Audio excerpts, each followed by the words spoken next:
Alberto del Canto, founder of Saltillo. Extracted from the book. Historias de Saltillo. A través de sus personajes, sus anécdotas y sus lugares. When talking about Don Alonso Quijano, Don Quixote, a literary character comes to mind, a dreamer, a little crazy, but with a brave spirit, an armed man, riding his horse baptized Rocinante, makes journeys full of feats, putting his own life in danger. This type of knight existed, but in addition to riding horses, they traveled on ships seeking new horizons. The beginning of many cities, including Saltillo, begins with this type of people, men who arrived and populated foreign lands. To talk about the history of Saltillo, it is essential to know the figure of Alberto Canto, a name that we can see in schools, streets, and books that belong to our historical heritage. Unfortunately, we cannot give a profile of this character, because no portrait of him survives.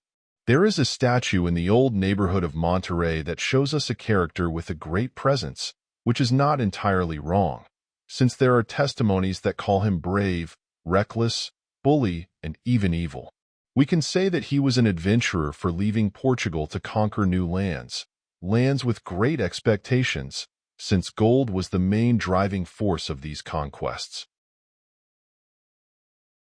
Seas of Portugal in 1547 that saw the birth of such an enigmatic person as Alberto del Canto, specifically the islands of the Azores. Son of Sebastián Martín do Canto and Maria Diaz Vieira, who at only 15 years old embarked on the search for a new destiny. Man who with great courage and perseverance walked through the plains and mountains that were part of the north of our territory. Without water, without food, and with a small touch of luck, he arrives at what is currently our city, which had fertile soils and great vegetation suitable for establishing a society, which is why he founded, approximately in the year 1577, others say it was earlier, the Villa de Santiago del Saltillo. It was named after the Apostle Santiago and for a small waterfall, the Water Eye, as we still know it today, that became the main support for farms and orchards. Alberto del Canto was baptized in the parish of Santa Lucia in his hometown, which is why he named what would later become Monterrey, Ojos de Santa Lucia.